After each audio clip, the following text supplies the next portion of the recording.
주의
저희를 주님의 예배 가운데 불러주심을 감사를 드립니다. 주님을 배울 자격 하나 없는 저희들이지만 저희를 위해 죽으신 십자가의 보혈과 그리고 안전하신 사랑을 힘입어 주님을 예배합니다. 그리고 이 시간 우리를 향하신 주님의 그 크신 사랑에 예배와 찬양으로 헌합하기 원합니다. 그리고 그 사랑을 전하기 위함이다. 땅에는 언제든지 가난한 자가 그치지 아니하겠으므로 내가 내게 명령하여 이르노니 너는 반드시 내 땅 안에 내 형들 중 곤란한 자와 궁핍한 자에게 내 손을 펼치니라 말씀하신 주님의 말씀대로 우리 주변의 가난한 자들을 돌아보기 원합니다. 그리고 관심을 가지고 그들을 살피기 원합니다. 우리의 길을 인도하여 주시옵소서. 주님이 누가복음에 말씀하셨듯이 잔치를 베풀려거든 차라리 가난한 자들과 몸 불편한 자들과 저는 자들과 맹인들을 청하라. 그리하면 그들이 갚을 것이 없으므로 내게 복이 되리니 이는 의인들의 부활 시에 내가 갚음을 받겠음이라 하시더라. 저희가 행한 것에 대해 반드시 그에 상응하는 응원하시는 하나님의 공에 또한 감사드립니다. 그리고 우리가 지켜야 할 규례들에 대해 말씀을 전하셨습니다. 목사님을 통해 우리가 지켜야 할 규례들에 대해 말씀하실 때 진리에 이르신 성령이 역사하셔서 하나님의 말씀이 저희의 마음에 내면화되어 그것이 저희의 본심이 될 수 있도록 역사해 주시옵소서. 감사드리며 예수님의 이름으로 기도드립니다. 아멘.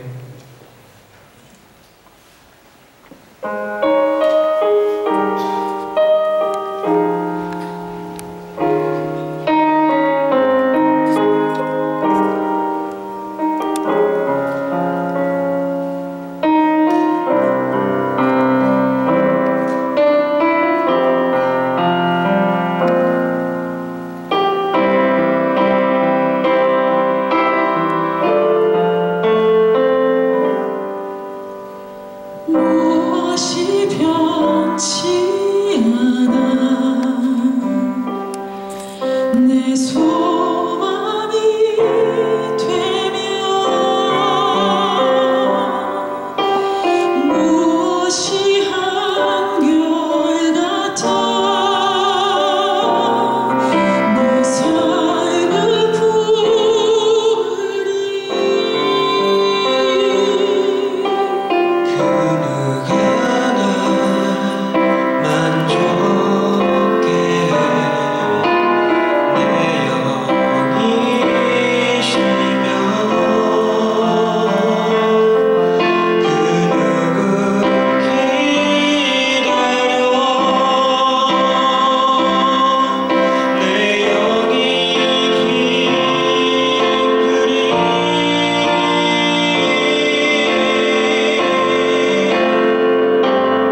헌금 기도하기 전에 오늘 김영주 캡틴님의 아들 표하섬 군이 입대한답니다. 그래서 기도 거기에 나옵니다.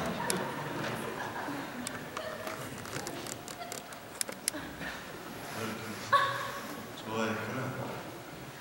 우리 기도해 주겠습니다. 우리 주변에 캡틴들 또 가까우신 분들 나와서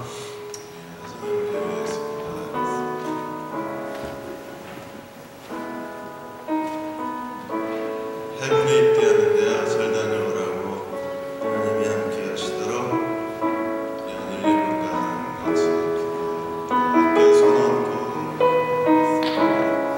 같이 기도하겠습니다. 하나님 사랑하는 아들을 국가의 부름을 받아서 이 아들을 보냅니다. 함께 해주시고 보좌 하나님 인생 가운데에서 군대 생활이 단절되는 기간이 아니라 그 인생의 새로운 기회와 새로운 도전이 되게 도와주시고 하나님께서 군대를 통하여 자기 자신을 발견하고 새로운 계획을 세울 수 있는 아들에게 도와주옵소서. 하나님 모든 일들을 주옵소서. 아들에게 하여 주옵소서. 하나님 표하섬 형제를 주의 손에 의탁합니다. 나라의 부름을 받고 이제 군입대를 하게 됩니다. 남자들의 인생의 군대 시간이 때로는 인생을 더 힘들게 할 수 있고 때로는 새로운 도전이 될 수도 있는데 하나님께서 하섬 형제에게 함께 하셔서 군대 생활의 경험과 그곳에 만난 사람들, 그곳의 체험을 통하여 진정한 자신의 가치를 발견하고 또 자신이 누구인가를 더 깊이 알고 또 새로운 자신의 가능성을 찾는 지혜로운 젊은이가 되게 하여 주셔서 아들이 군대에서 하나님을 더 깊이 경험할 수 있는 믿음의 아들이 되게 도와주옵소서. 또 하나님의 은혜에 감사하여 찬양과 예배를 주께 드리고 저희 예물도 하나님께 드립니다. 하나님 저희들의 예물을 받으셔서 하나님 기쁘시게 연락하여 주시고 하나님의 뜻을 보이시고 인도하심을 나타내 보이시고 기도에 응답하시고 하나님의 뜻이 무엇인가를 지시받는 그리스도의 종들이 되게 하여 주옵소서. 예수님의 이름으로 축복하고 기도하옵나이다. 아멘. 우리 잘 갔다 오라고 박수로 공개하겠습니다.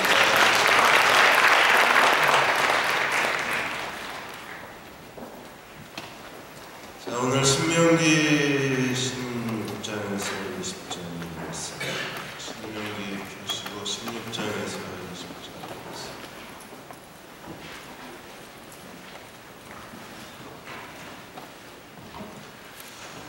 강해 설교자이신 강해 설교를 가르치시는 신학교 교수 중에 헤덧 로빈슨 박사가 계신데 이 헤덧 로빈슨 박사가 항상 설교에 인사이트 통찰력이 필요하다는 얘기를 하시면서 콜로라도에서 텍사스로 이사한 분 얘기를 자주 이야기를 하셨습니다. 우리 텍사스 서부 산맥 앞에다가 큰 집을 졌어요. 그리고 그 산의 아름다움을 보기 위해서 창문을 크게 냈습니다. 그리고 후회를 했어요. 왜냐하면 그 산의 아름다움을 보기 위해서 창문을 뚫었는데 실제로 그 집의 거실에 앉아서 창문을 통해서 보면 산이 가로막혀 있는 아무것도 안 보여요.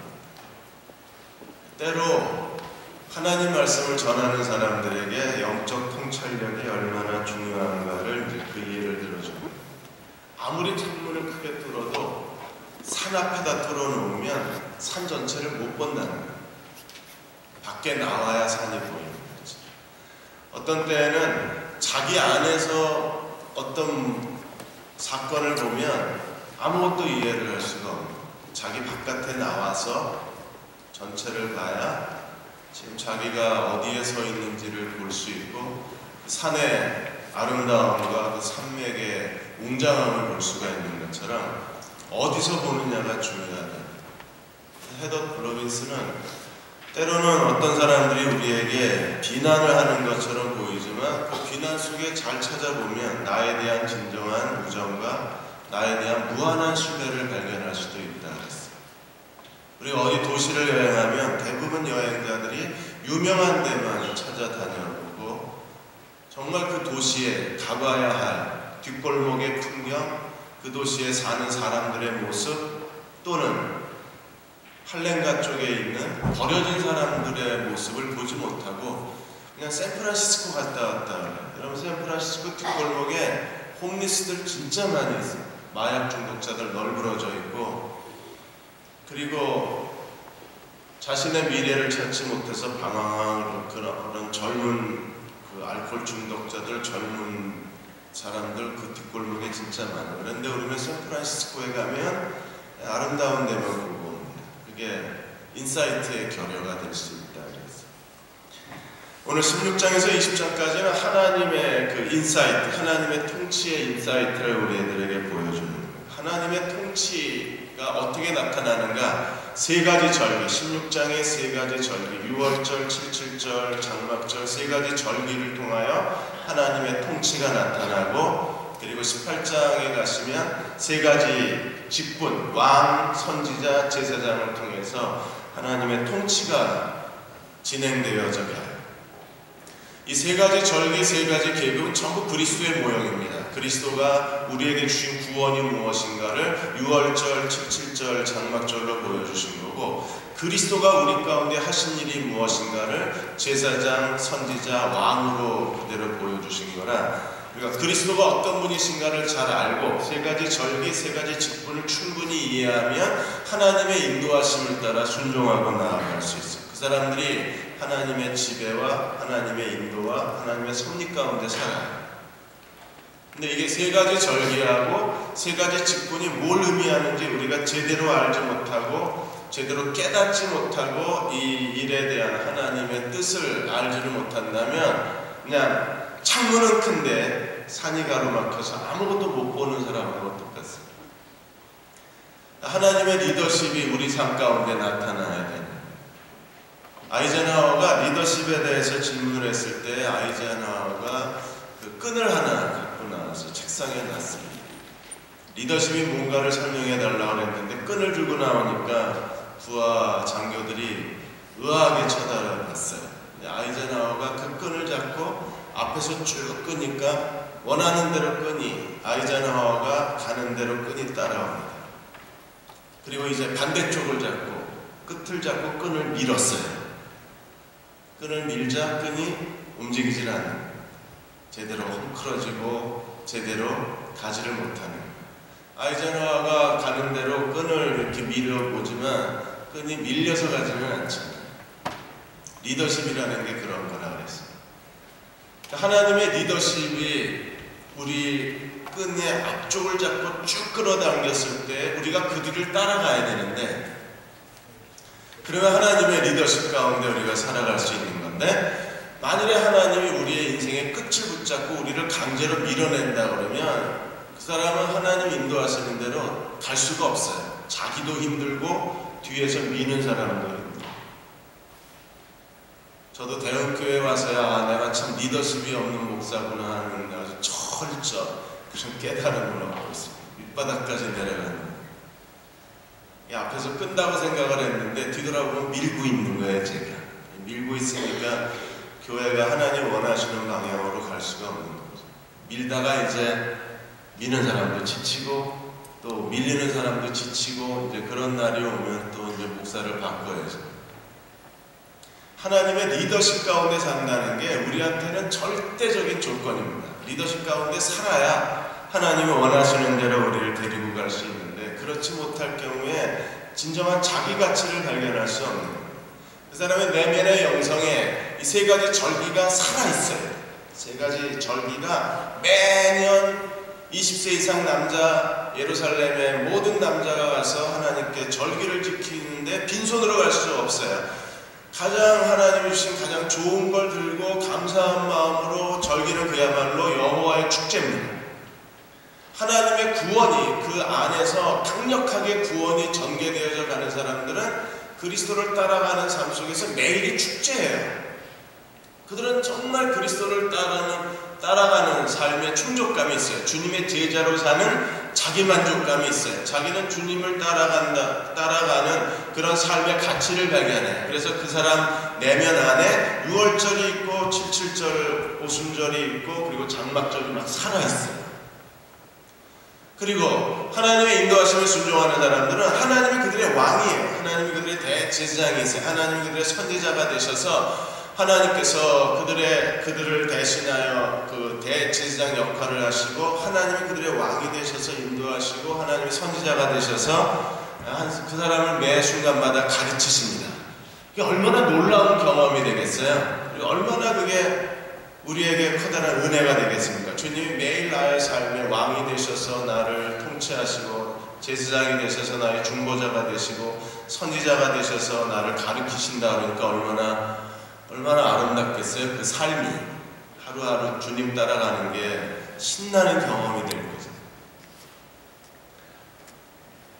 닥터 크로닌 그 박사가 그분이 그 탄광촌에서 계속 버려진 사람들, 가난한 사람들을 위해서 의술을 펼치고 있었습니다. 근데 간호사 구하기가 정말 어려웠어요. 왜냐하면 거기에 형편없는 대우를 받고 단순히 그 하나님의 사명을 가지고 그 어려운 환경을 버텨낸다는 게 쉬운 일이 아니었어요. 매일 탕가루 날리지, 그 다음에 석탄을 뒤집어 쓴 사람들, 그 기침 각혈을 하지, 이런 사람 돌보는 게 쉬운 일이 아니니까 간호사가 왔다 가고 왔다 가는 거예요. 그런데 어느 한 간호사가 왔는데 정말 헌신적인 거예요. 밝은 미소와 그리고 사람에 대한 사랑과 그리고 교양과 예의를 갖춰 이런 탄광촌에 올 간호사가 아닌데 헌신적으로 그 사람들을 돌보는 거예요.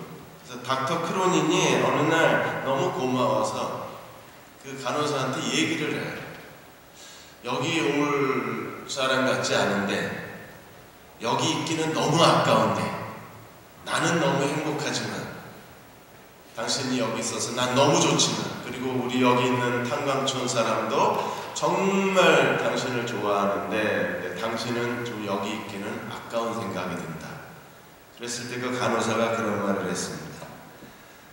내가 여기에 가치 있는 이곳 사람들에게 선생님에게 이곳 사람들에게 가치 있는 사람이라는 사실만으로 저는 행복합니다. 그걸로 저는 충분합니다.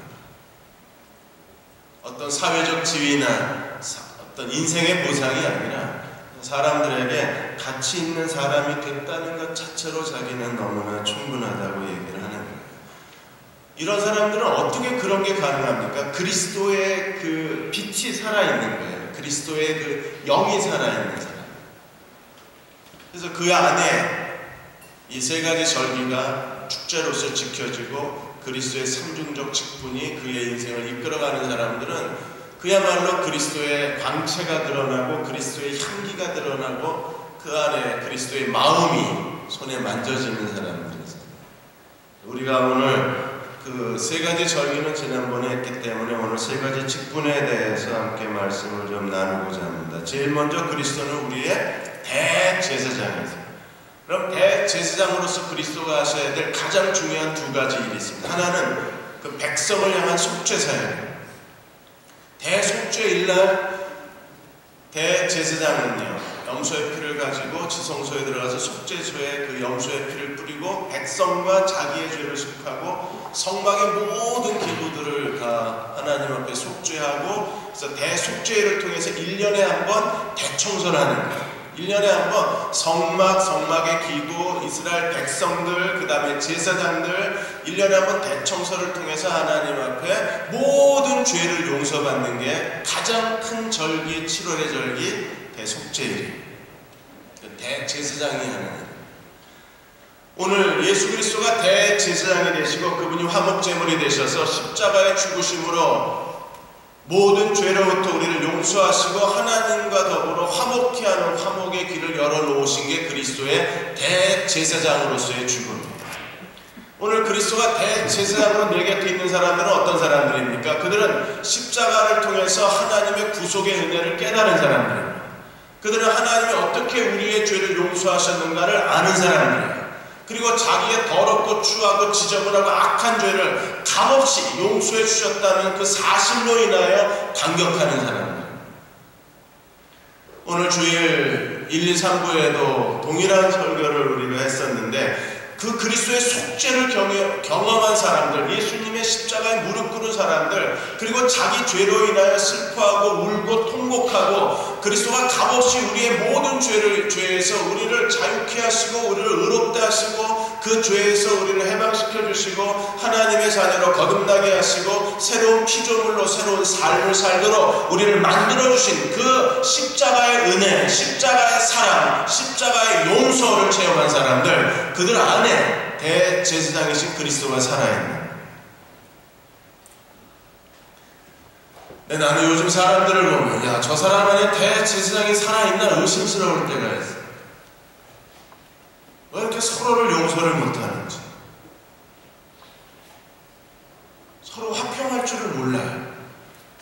오늘 같은 설교를 듣고도 저를 찾아와서 또 이런저런 그 얘기들을 합니다. 저는 오늘 너무 마음이 아팠어요. 용서하자고 설교를 했는데 안 된다는 겁니다. 그럼 나보고 뭐 어떻게 하라고? 용서받고 구원받았다는 사람들이 다른 사람을 용서할 줄 모르면 그 사람 안에 제사장이 살아있기는 한 거예요. 오늘 18장에서 신명기에서 말하고 있는 게 뭡니까? 제사장이 제사장 역할을 하게끔 너희가 제사장을 잘 섬기라는 거잖아요. 11조 똑바로 하고 제사장과 제물 나눠 먹고. 또 왜 그렇게 해야 합니까? 제사장이 살아있어야 내가 살아있는 거니까. 사람 하나 용서할 줄 모르고 우리가 하나님 섬긴다고 이것저것 하는 게 나는 너무 마음이 아픕니다. 이제 설교하기도 너무 힘들어요. 왜? 형제하고 다투고 나서 뭘 설교를 하고 예배를 드립니까? 하나님이 이미 예수님이 경고하셨잖아요. 제물을 드리다가 형제하고 다툰 일이 생각이 나면 제물 내버려 두고 가서 먼저 화해하고 와서 제물 드리라고 하나님이 경고하셨는데 이게 마음이 무거워요. 지금 예배를 하나님 받으시기는 하나 이런 생각이 듭니다. 왜 그런 일이 일어납니까? 십자가의 은혜를 잊어버린 건지 체험을 못한 건지 이게 오래전 일이 되어버린 건지 구분을 잘 못하고 있어요. 오늘도 주일 예배 때 그 박광기 씨 얘기를 했는데 이분 아들이 외동아들인데 강남에 갔다가 강남파 깡패들하고 싸움이 일어났나 봐요. 그래서 그 안영구라는 사람이 이 외아들을 죽여요. 경찰에 체포를 당하고 1심에서 안영구 씨가 사형 언도를 받습니다. 그런데 박광기 이 아버님이 그 법원에다가 탄원서를 냈어요. 어떤 탄원서를 냈냐면 죽은 내 아들 대신에 이 사형수가 내 아들 노릇할 수 있도록 선처해달라고 탄원서를 내요. 그래서 어떻게 이런 탄원서를 쓰게 됐나 하고 그 가서 알아보니까 이 안영구 씨 아내가 남편이 사람을 죽였고 그것도 외아들을 죽였으니까 너무 미안한 거예요. 그래서 이 박광기 씨 죽은 아들 무덤에 가서 정말 통곡하고 잘못했다고 용서를 비는 걸 사람들이 보고 아버지한테 알려준 거예요. 그 사형수 마누라더라 아내가 와서 그렇게 눈물로 용서를 빌더라. 그래서 박광기 씨가 이 안영구 씨 아내를 만나요. 근데 이분이 진심으로 용서를 빌면서 그렇게 박광기 씨한테 잘하는 거예요. 죽은 아들이 외아들이니까 자기가 그 빈자리 1/1000이라도 빈자리를 채워드리겠다고 하는 말을 들어요. 그래서 마음이 누그러지고 그래서 1차 탄원서를 낸 겁니다. 죽은 내 아들 대신에 사형수가 내 아들이 되게 선처해달라고 요청을 하고 그리고 다시 2차 탄원서를 보냈어요. 2차 탄원서에는 이 사람이 내 아들이 되면 내가 반드시 새 사람으로 만들 테니까 용서해달라. 2차 탄원까지. 이분이 그리스도인인지는 잘 모르겠습니다. 그런데 저는 읽으면서 너무 부끄러웠어요. 야, 만일에 그리스도인이 아니면 어떡하나. 그리스도인이 아닌데 죽은 아들을, 자기 아들을 죽인 사람을 용서해달라. 내가 아들 삼겠다. 새 사람 만들겠다. 나한테 달라. 내가 책임지겠다고 얘기하는데, 하나님의 사랑을 알고 모든 죄가 다 용서받았다고 말하는 사람들이, 자기 죄가 용서받았다고 펄쩍펄쩍 뛴 사람이 다른 사람의 죄를 용서하지 못하고 팔짱 끼고 절대 안 된다 그러면 우리 도대체 뭐예요?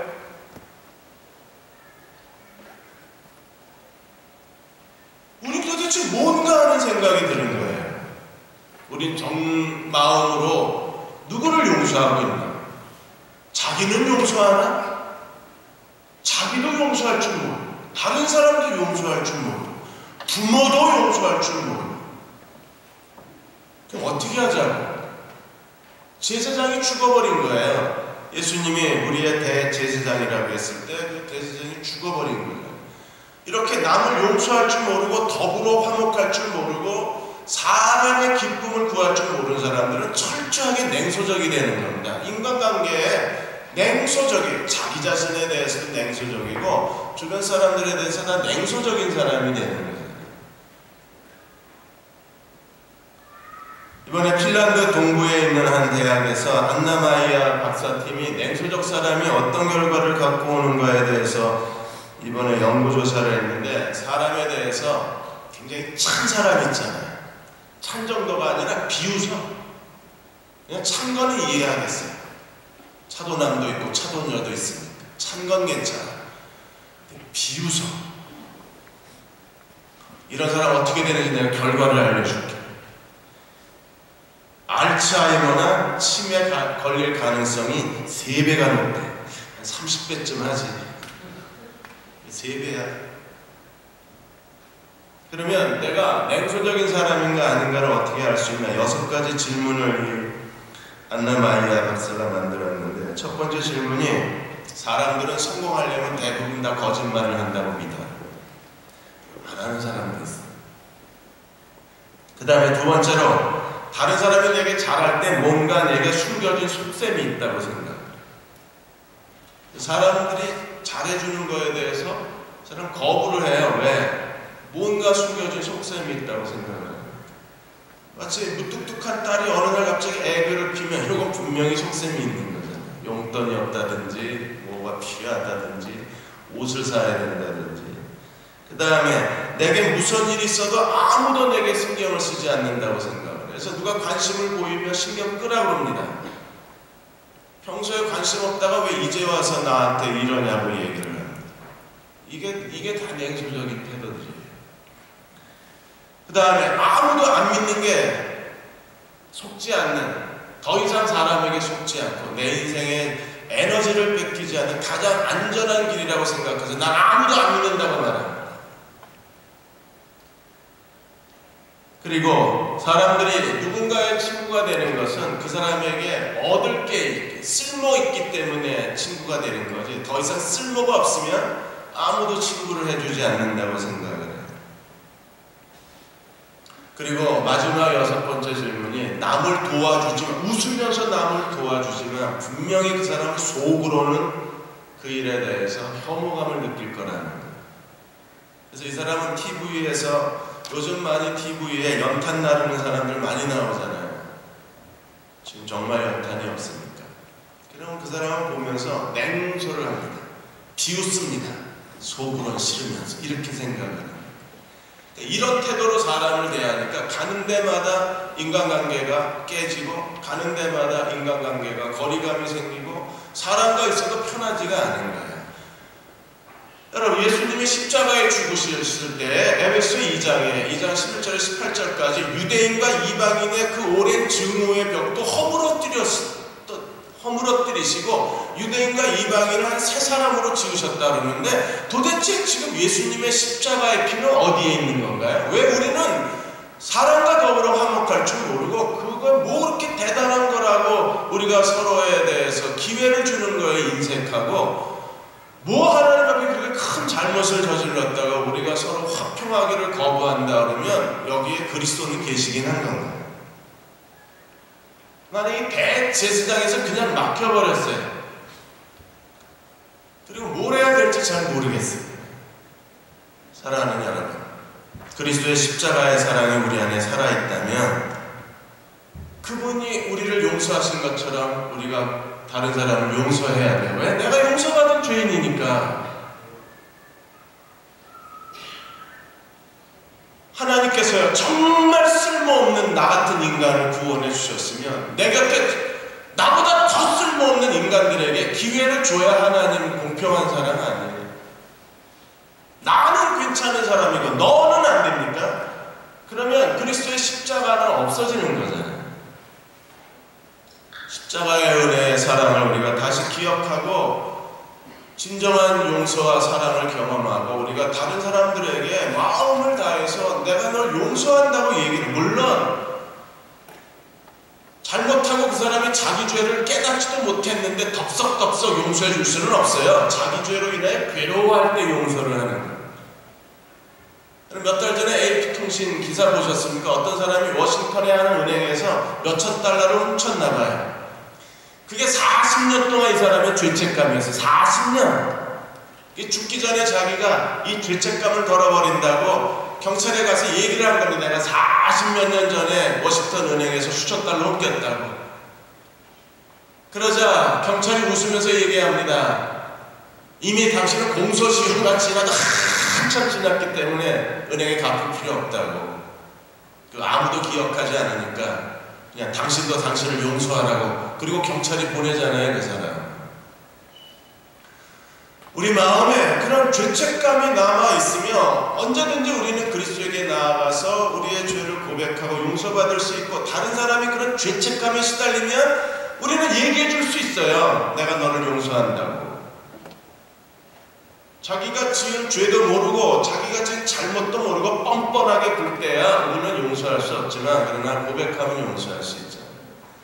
거기에 우리가 그리스도가 계신 거고 거기에 대제사장이 살아있는 거예요. 두 번째로 그리스도는 어떤 분이십니까? 선지자. 그래서 선지자, 참 선지자, 거짓 선지자를 분별하라고 18장에서 모세가 계속 가르치는 거예요.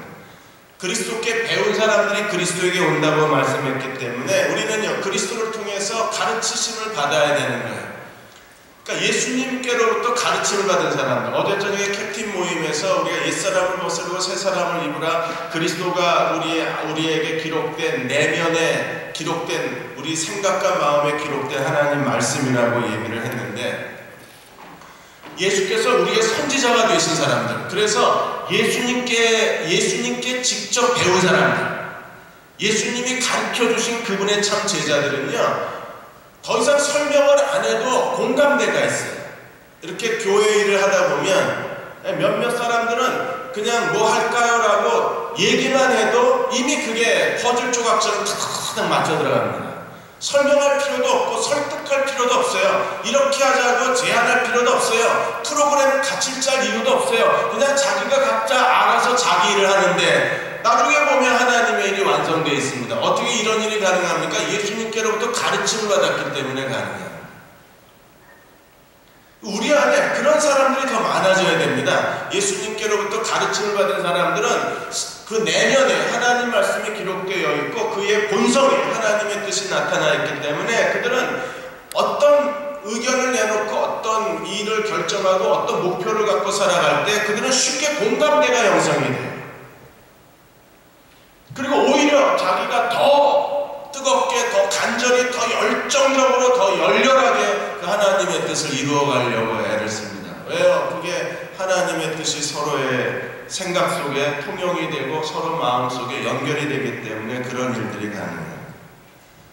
우리가 하나님 말씀을 배울 때, 여러분, 이 하나님 말씀을 배울 때 이 말씀을 통해서 주님께로부터 내적 깨달음을 얻고 이 하나님 말씀을 같이 공부하고 듣고 우리가 서로 쉐어링할 때 성령께서 우리를 깨닫게 하는 사람이 돼야, 그래야 우리의 마음과 생각에 하나님 말씀이 기록된 사람이 될 수 있고, 예수님께서 이사야서에 예언한 대로 그분이 우리의 스승이 되셔서 이리로 가라 저리로 가라 우리의 갈 길을 지시하시는 하나님이 되실 수 있는 그런 사람이 되면 얼마나 행복하겠습니까? 때마다 하나님께서 우리의 행할 길을 다 지시해 주신다면 그 길처럼 완벽한 길이 어디 있겠어요? 그 길처럼 안심할 수 있는 길이 어디 있겠어요? 그 길은 나를 향한 최선의 길이 될 수가 있는 거잖아요. 그래서 예수님이 우리의 선지자가 되셔서 계속 우리의 행할 길을 알게 하시고 하나님 말씀을 가르치고 하나님의 뜻을 계시해 주시고 하나님이 어디서 일하셨는가를 보여줘야 돼요. 지금 교회에서 둘이 한번 부서가 하나 생겼어요. 몇 달 전에 하복란 장로님이 저를 이 로비에서 만났는데 하 장로님이 저한테 그런 말을 하셨습니다. 지금 결혼하고 지역교회하고 여디디아하고 지역교회 장년하고 중간에 비어있다는 거예요. 청장년을 위한 모임 공간이 없다는 거예요. 그래서 제가 장로님하고 대화를 나누다가 저도 그것 때문에 오래 기도했습니다. 그럼 장로님이 하시죠? 제가 이랬어요. 장로님이 놀라셨습니다. 왜냐하면 그 필요를 느낀 사람이 그게 하나님께로부터 소명을 받은 겁니다. 장로님이 그 필요에 대해서 저하고 처음 대화를 나누신 분이시니까 장로님이 하십시오. 기도해 보시고 하나님이 마음을 확신을 주시면 제가 장로님과 함께 이 일에 동역하겠습니다. 그리고 그분이 기도하실 몇 달 동안을 기다렸던 거예요. 이런 일들이 전부 그리스도가 우리의 선지자가 되셔서 하나님의 일에 대해서 하나님의 계획에 대해서 하나님의 뜻에 대해서 우리에게 말씀해 주시는 거예요. 그리고 주님은 우리의 영적 스승이 되셔서 우리의 행하는 모든 일에 있어서 주님은 오늘도 우리에게 말씀하시고 오늘도 우리의 행할 길을 알게 하시는 분이십니다. 미국에서 피오박스 1720 재미있는 이야기가 하나 실린 적이 있습니다. 어느 한 신실한 그리스도 젊은이가 주님의 제자가 어느 날 신문을 보다가 이분이 오랫동안 취직을 위해서 기도하고 있었는데 취직 자리가 좀처럼 없는 거예요. 그런데 어느 날 신문에 광고가 하나 나왔는데 그것도 회계사가 아니라 임시회계사를 모집하는데 이 사람이 회계학을 전공한 겁니다. 근데 그 당시에는 그 이력서 보내는 게 전부 피오박스로 보냈으니까. 그래서 피오박스 1720이라는 주소로 이력서하고 자기소개서를 만들어서 보낸 거예요. 근데 몇 주일이 지났는데도 대답이 없습니다. 그래서 다시 한번 편지를 썼습니다. 내가 더 기다려야 되는 거냐 아니면 내가 잘린 거냐. 그냥 진실하게 써서 편지를 보냈는데 또 답장이 없어요. 세 번째 다시 썼습니다. 지금 계속 서류를 심사 중이냐 아니면 내가 그만두고 다른 데 가야 되냐. 이 세 번씩 편지를 쓴 게 그 사람도 젊은 사람이니까 자존심이 있잖아요. 그런데 기도할 때마다 자꾸 마음속에 편지를 쓰고 싶은 거예요.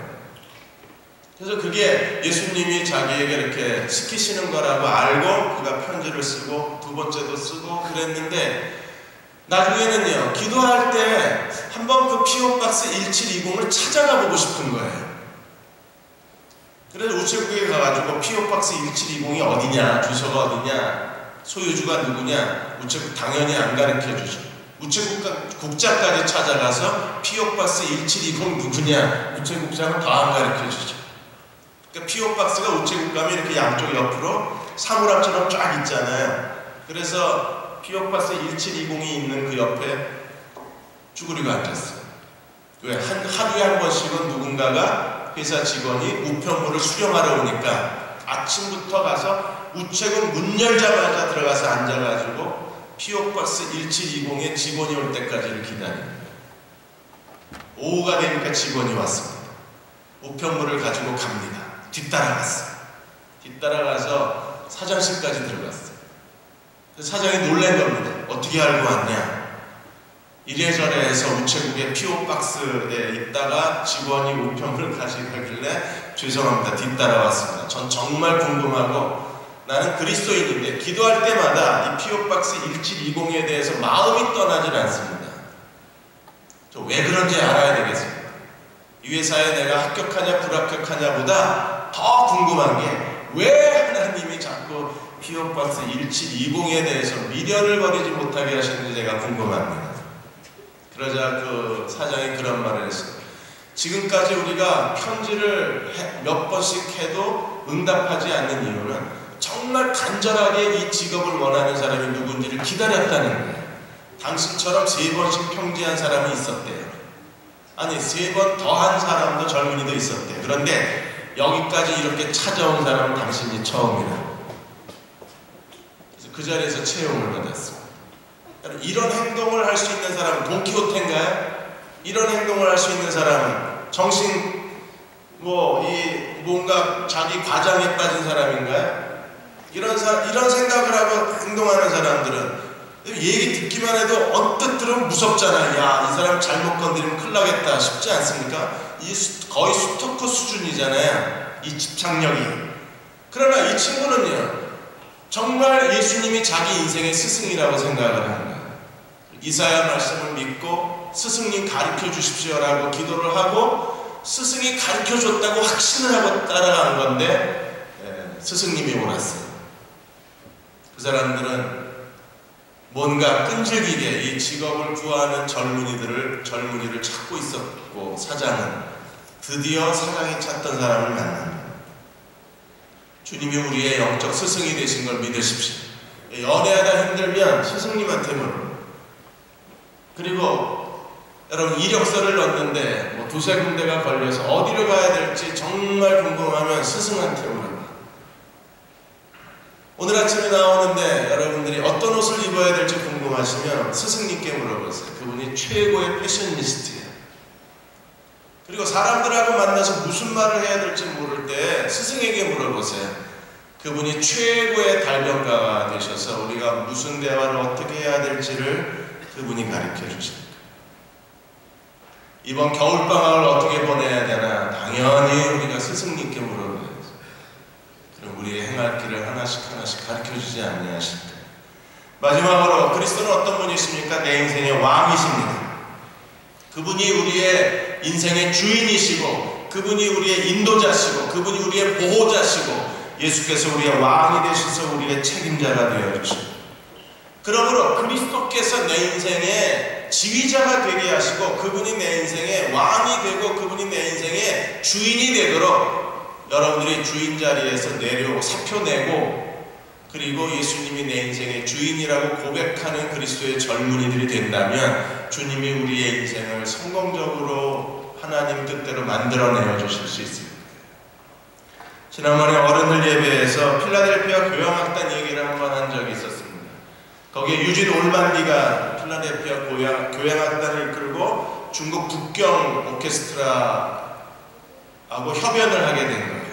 그래서 중국 피라모닉, 북경 피라모닉하고 협연을 하게 됐는데 이 피라모닉이 좀 수준이 떨어졌었습니다. 오래전 얘기니까. 그래서 베토벤 교향곡을 연주하는데 이 피라모닉 오케스트라 단원들이 저절로 피식피식 웃게 될 정도로 아주 수준이 확 떨어졌었어요. 지휘자는 그래도 그 중국 지휘자는 열심히 지휘를 하는 거예요.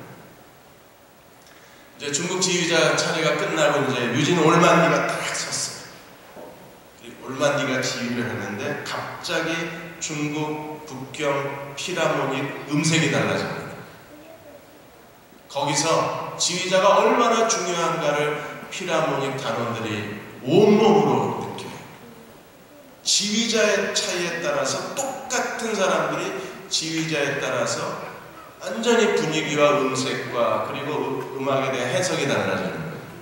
누가 지휘하느냐에 따라서 내 인생의 누군가가 내 인생을 지휘할 때 내가 할 수 있는 내 인생의 분위기가 달라지고 컬러가 달라질 수 있다는 거예요. 예수님이 내 인생의 주인이시라면 우리는 언제든지 그리스도께 우리 자신을 내어 맡기기만 하면 주님이 최고의 리더십으로 우리의 인생을 완성해 주시고 최고의 리더십으로 우리 인생을 성취하시는 분이 되어 주실 것입니다. 자기 힘으로 도저히 감당할 수 없을 때, 저도 지금 요즘에 그렇습니다. 지난 1년 동안에 벌써 제가 여기 온 지 1년이 됐어요. 1주년 기념을 나 혼자 했습니다. 불을 꺼놓고 무릎을 꿇고 하루 종일 금식한 다음에 혼자 1주년 기념식을 했어요. 저는 계속 내가 할 수 있는 게 아무것도 없는 거예요. 할 수도 없고 할 능력도 없는 사람. 계속 저는 교회의 머리는 주님이십니다. 이 교회의 최고 리더는 주님이십니다. 이 교회를 지휘할 수 있는 분은 주님밖에 없습니다. 하루에도 수없이 이 기도를 하나님께 드립니다. 주님이 이 교회를 지휘해 주십시오. 주님이 이 교회의 왕이 되어 주십시오. 주님이 이 교회의 머리가 되어 주십시오. 누구도 그 머리에 앉지 않게 해 주십시오. 주님이 이 교회를 이끌어가 주십시오. 눈물로 기도하고 수없이 기도합니다. 그래야 되는 이유는 어디 있습니까? 우리가 그분께 맡길 때 그분이 우리의 인생을 책임져 주시고 우리가 해야 할 일을 완성해 주시고 그리고 우리가 감당해야 될 사명을 그분이 성취해 주시기 때문에 우리는 온 힘을 다해서 주님을 의지해야 됩니다. 예수님이 우리의 왕이 되셨을 때 오늘 19장, 20장에서 중요한 두 가지 사실을 가르쳐 주는데 그리스도가 내 인생의 주인이 되시면 하나님의 통치의 첫 번째 중요한 하나님의 도구가 도피성이라는 거예요. 여러분, 도피성은 6개입니다. 동쪽의 3개, 서쪽의 3개, 6개예요. 도피성은 어떤 곳입니까? 사람이 실수로 사람을 죽이고 피해 보복자를 피해서 도피하는 곳이 도피성인 거예요. 우리는요, 실수로 사람을 죽일 수도 있습니다. 그게 흔한 일은 아니지만 계획적인 살인이 아닌 거예요. 그리고 죽이려고 시작한 일이 아닌 거예요. 우연히 그냥 어떤 사건으로 인해서 내가 사람을 죽일 수도 있는 거잖아요. 그럴 경우에 피해 보복자가 우리를 뒤따라오게 되면 만일에 이 피해 보복자를 막지 않으면 이게 그야말로 중국 영화가 되는 거예요. 중국 영화 테마는 하나입니다. 복수예요. 죽이고 또 와서 죽이고 또 와서 죽이고 거의 복수 2대 만에 끝나긴 하지만 그게 다행이죠. 그게 막 복수국이 3대 4대까지 가면 영화가 막 3시간 4시간 전개될 테니까 이 피해 복수를 막기 위해서 주님이 보호하신 장치가 도피성 장치. 사람이 자기의 실수를 용서하지 못하는 사람들이 자기 자신에 대해서 피해 복수국을 시작을 합니다. 이 사람은 자기 인생이 망가질 때까지 복수를 멈추지 않아요. 이런 사람들은 정말 무섭습니다. 그리고 우리가 다른 사람의 실수에 대해서 마찬가지예요. 다른 사람의 실수에 대해서 우리는 그 사람에게 그 실수가 하나의 기회가 되지 못하고 피해 복수국을 통해서 그 사람의 실수를 비집고 들어가서 그 작은 실수의 틈 속으로 파고 들어가서 그 사람의 인생을 완전히 무너뜨려 버리려고 해요. 이게 인간이 얼마나 잔인한 일입니까? 그러므로 실수가 보호받아야 돼요. 실수를 하나님께 드려야 돼요. 그리고 우리의 실수를 그 도피성에 갖다 맡겨야 돼요. 그래야 이 도피성에서 우리의 생명이 보존되고 피해 복수국이 멈추는 것처럼 우리가 실수를 하나님께 드릴 때 하나님이 그 실수를 새로운 인생의 도전과 기회로 만들어 주셔야 실수를 통한 피해 복수국이 멈춰요. 하나님이 우리 인생을 하나님이 뜻대로 만들어 가시는데 아주 중요한 도구 중에 하나가 우리의 실수와 실패입니다. 리더십 대가이신 알렌 코엔 박사가 두 종류의 사람이 있다고 그랬어요. 한 종류의 사람은 자기가 만들어 놓은 결과 앞에서 끊임없이 변명하는 사람. 이 사람 왜 변명합니까? 실패를 인정하기가 싫습니다.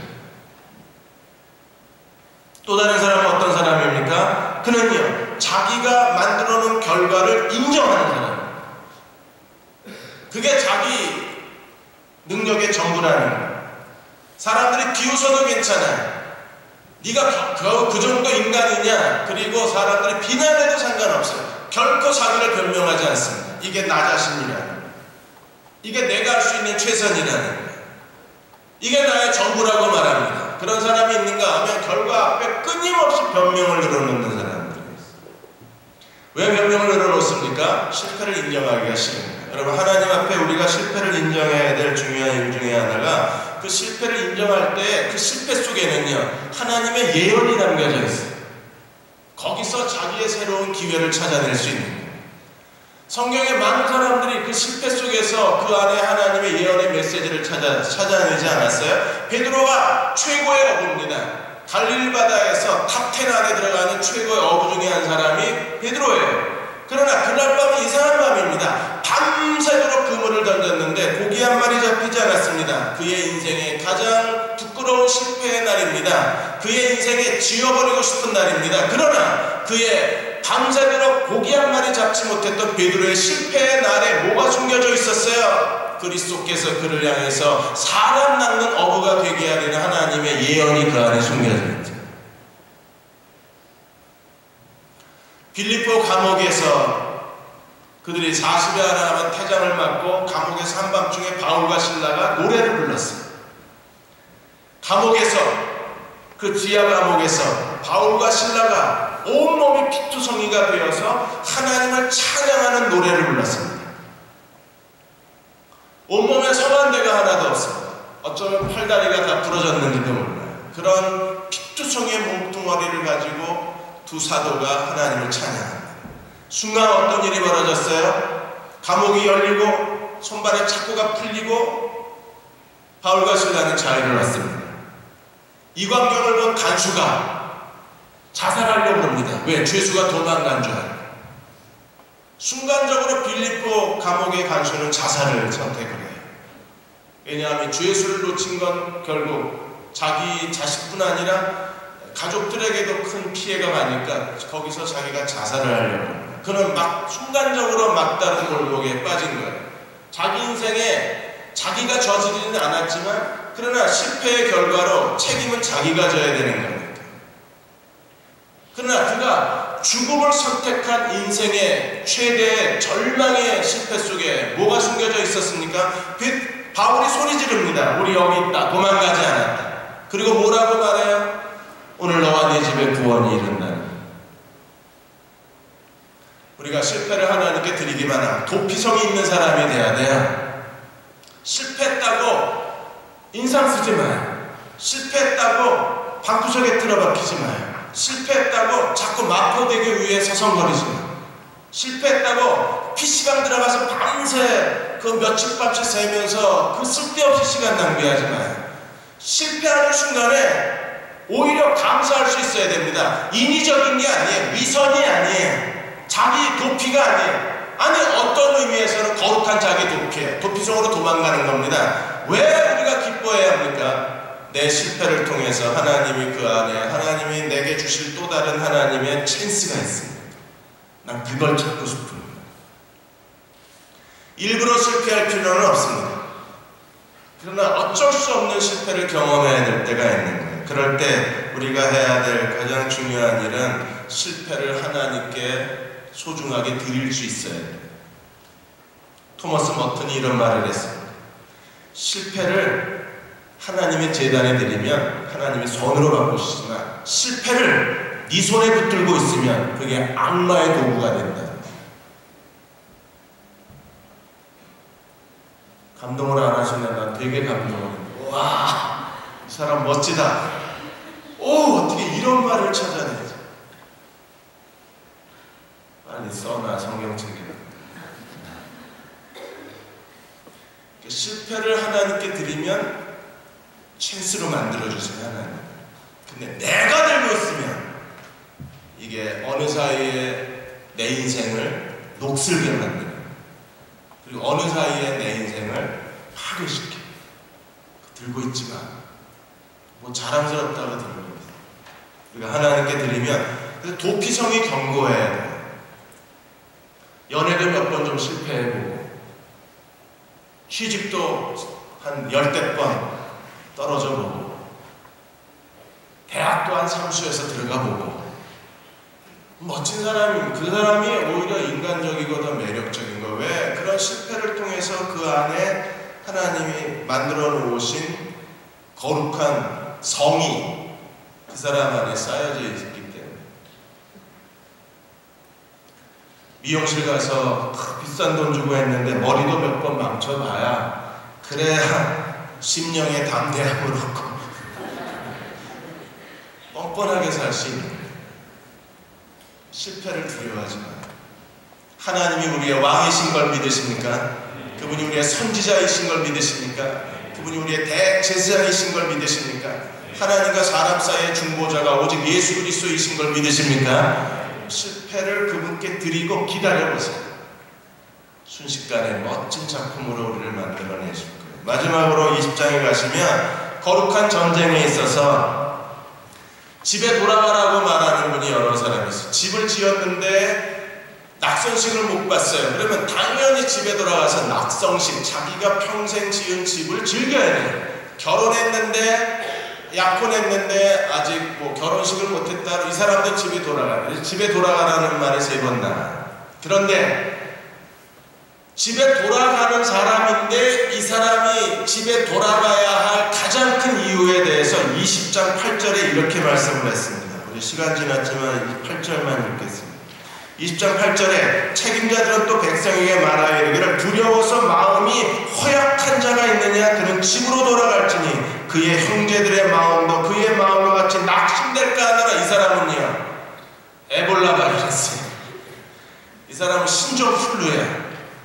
이 사람은요 에이즈예요. 없애버려요.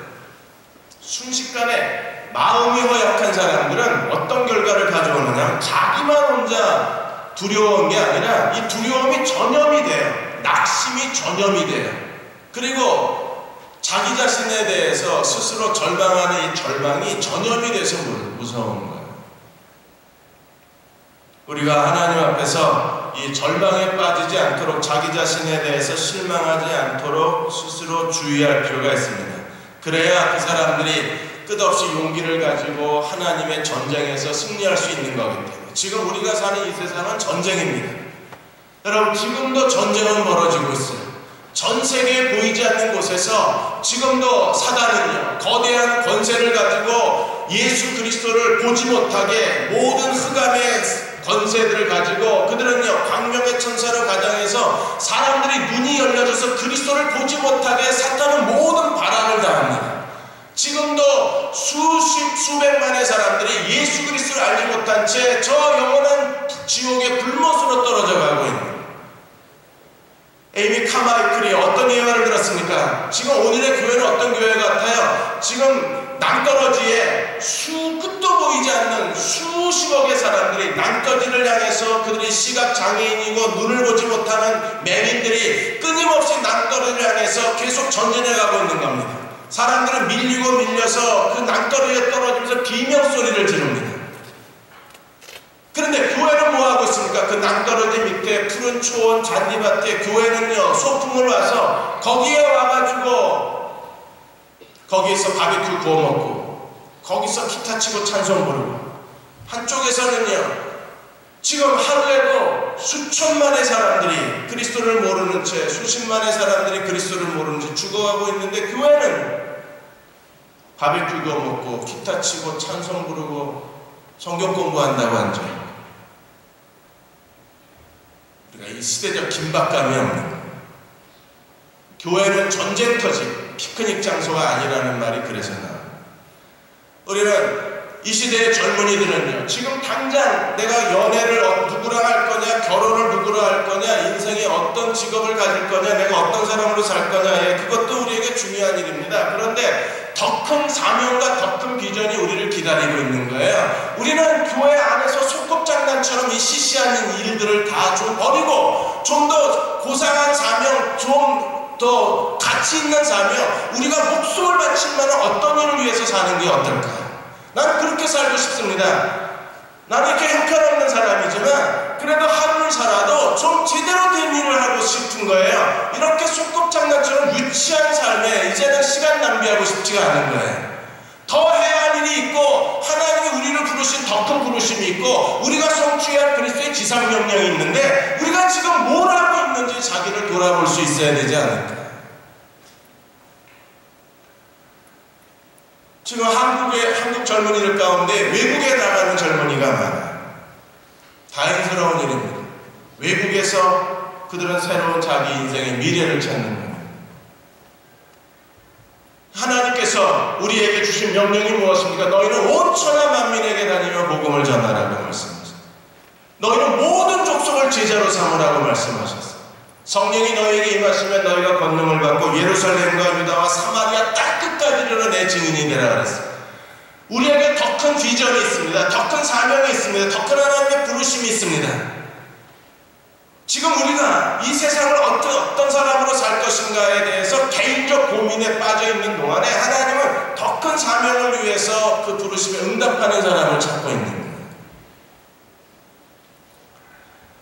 미국의 매사추세츠 한 공동묘지에 가면 데이빗 브레이너드의 묘지가 있습니다. 데이빗 브레이너드의 묘지 옆에는 그녀를 사랑했지만 그녀 그 브레이너드하고 결혼할 수 없어서 결국 혼자 살다가 하나님의 부르심을 받았던 또 다른 한 여자의 무덤이 브레이너드 무덤 옆에 있습니다. 데이빗 브레이너드는요, 인디안에게 복음을 전하기 위해서 그가 젊은 생애를 바치고 그 인디안 몇 사람을 구원하는 일에 자기의 생애 젊음을 바쳤다가 젊은 나이에 일찍 하나님의 부르심을 받고 우리 곁을 떠났던 사람들이 데이빗 브레이너드. 아마 여러분들이 데이빗 브레이너드를 치면 많은 이야기들이 인터넷에 뜰 거예요. 그리고 그분이 쓴 책들이 한두 권 번역이 되어 있을 거예요.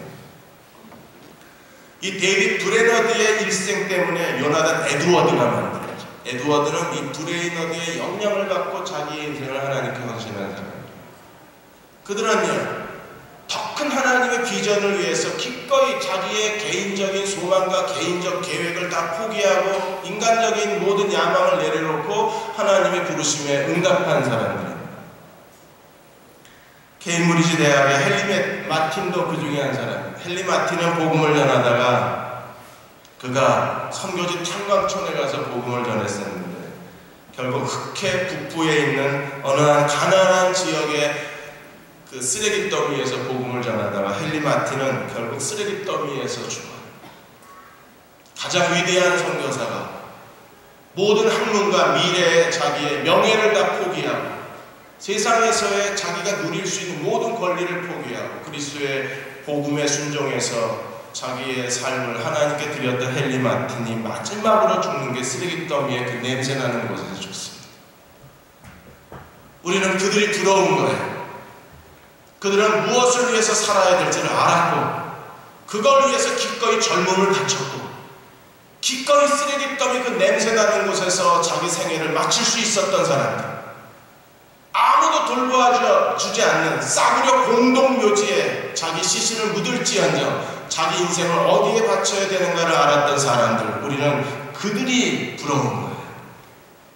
왜냐하면 그들은 더 큰 인생의 소명을 알고 기꺼이 영적 전쟁터에 자기를 내보낸 사람들입니다.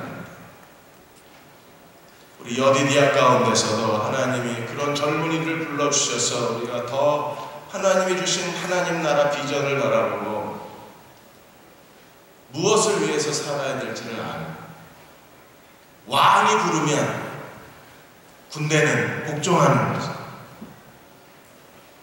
하나님의 부르심을 받고 우리 자신을 내어드릴 수만 있다면 하나님 우리를 통해서 더 큰 영광을 이루어내실 수 있을 것입니다. 기억하십시오. 그리스도가 우리의 대제사장이십니다. 기억하십시오. 주님이 여러분의 선지자이십니다. 평생 잊지 마십시오. 그리스도가 우리의 왕이십니다. 그 주님과 함께 동행하는 저와 여러분이 되시기를 주의 이름으로 축원합니다. 이 시간 우리 다 일어나셔서 285장 우리가 처음 구원받은 그날을 기뻐하면서 구원받은 그날을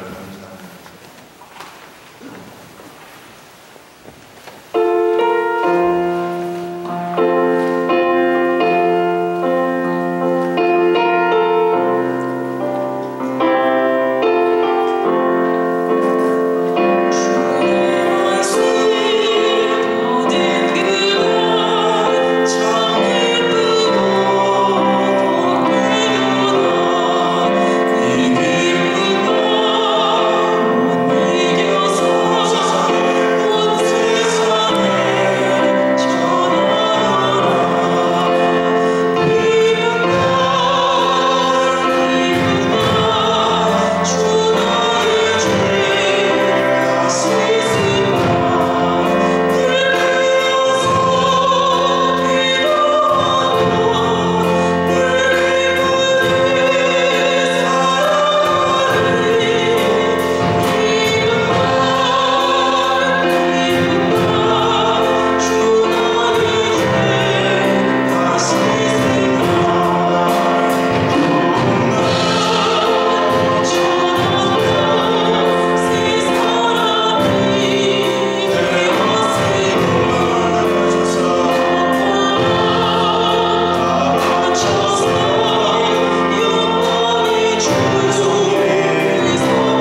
기도하겠습니다.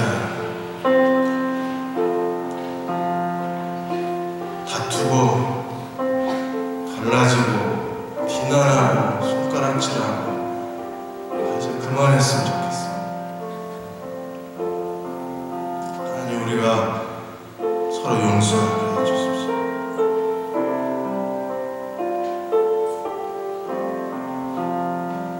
하나님이 우리를 용납하신 것처럼 서로 용납하게 해주옵소서. 그렇게 해주시면 안 될까요? 아니, 그렇게 해주십시오. 그렇게 해주셨으면 좋겠습니다. 숨이 막힙니다. 너무 답답합니다. 하나님, 너무 짓눌립니다.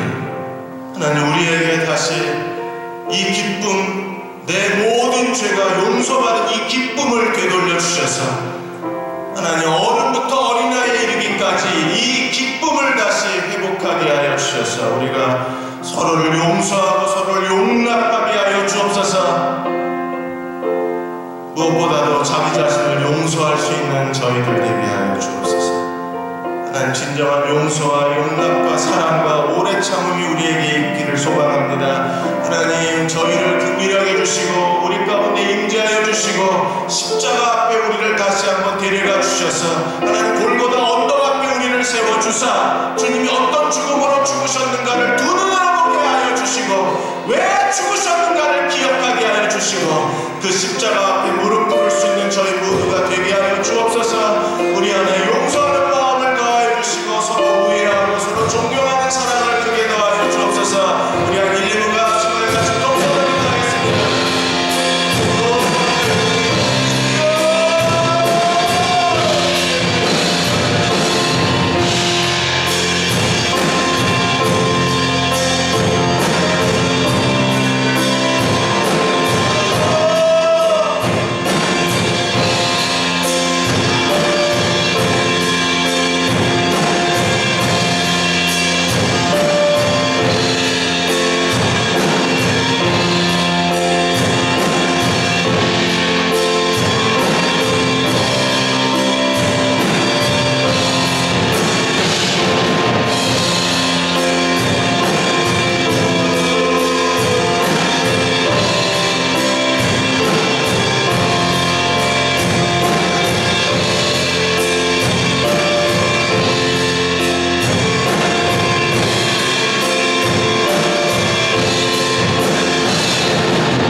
너희는 가서 온 천하 만민에게 복음을 전하라. 이 복음이 천하 만민에게 증거되리니 그제서야 끝이 오리라.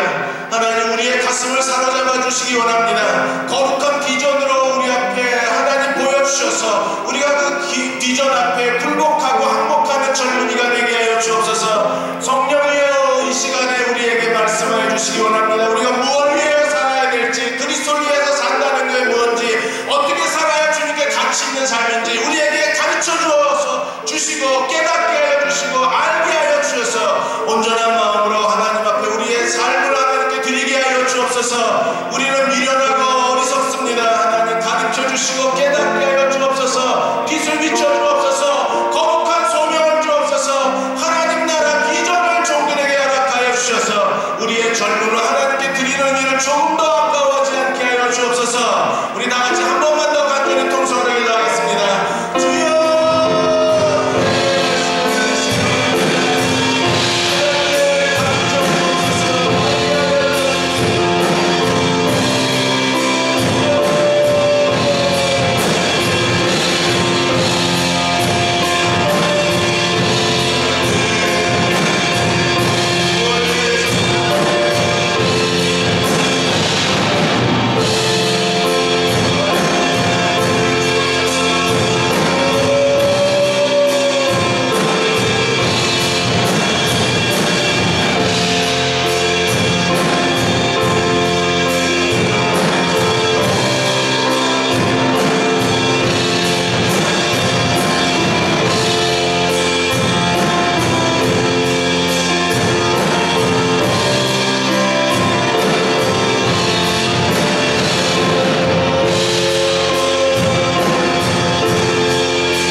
불쌍히 여겨 주옵소서.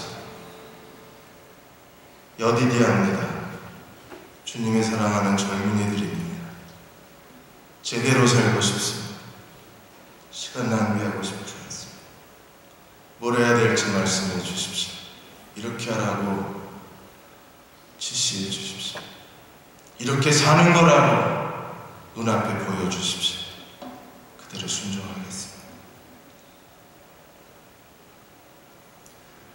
하나님, 더 많은 젊은이들이 하나님 나라의 비전을 품고 이 땅에 살아가길 원합니다. 주님의 눈으로 자기 미래를 보고, 주님의 눈으로 세상을 바라보고, 주님의 눈으로 다른 사람을 쳐다볼 수 있는, 그리스도가 나의 왕, 나의 선지자, 나의 대제사장이심을 고백한 주님의 사람들 되게 하여 주옵소서. 성숙한 여디디아가 되게 하신 것 감사합니다. 어른스럽게 해주신 것 감사합니다. 주님의 제자로 살겠다고 몸부림치게 해주신 것 감사합니다. 하나님, 우리에게 능력을 더하여 주사 이 영적 전쟁에서 승리케 하여 주시고, 하나님의 승리의 깃발을 가는 곳마다 꽂을 수 있는, 깃발을 들고 뛰어갈 수 있는 그리스도의 젊은 군사가 되게 하여 주옵소서. 하나님, 이제 말씀해 주시기 바랍니다. 이제 하늘을 여시고 계시의 영을 부어주사 우리에게 말씀을 해주시고, 우리 안에 거룩한 열정이 일어나게 하시고 우리 가슴에 거룩한 불이 붙게 하여 주셔서 하나님 어디를 가라고 말씀하시는 대로 이거 하라고 말씀하시는 대로 기꺼이 순종하고 주님의 뒤를 따라갈 수 있는 여디디아 형제 자매가 되게 하여 주옵소서. 주님 지체하지 마시고 우리가 여기 있습니다. 우리를 통해 하나님 뜻을 이루어 주시옵소서. 쓰임 받겠습니다. 어떤 희생도 감당하겠습니다. 어떤 대가도 치르겠습니다. 저희를 주의 도구로 사용하여 주옵소서. 지금 우리를 죄에서 구원하신 우리 주 예수 그리스도의 은혜와 하나님 아버지의 무한하신 사랑하심과 성령의 인도하시고 도우시는 오늘 함께 예배드리고 돌아가는 여디디아 형제 자매가 또 함께 예배드리시는 사부 예배자들과 그 가정 위에 이 민족과 이 땅의 모든 교회 위에 추위로 인하여 생존과 생계를 걱정해야 하는 가난한 이웃들 위해 지금부터 영원히 함께 하시기를 간절히 축원하옵나이다.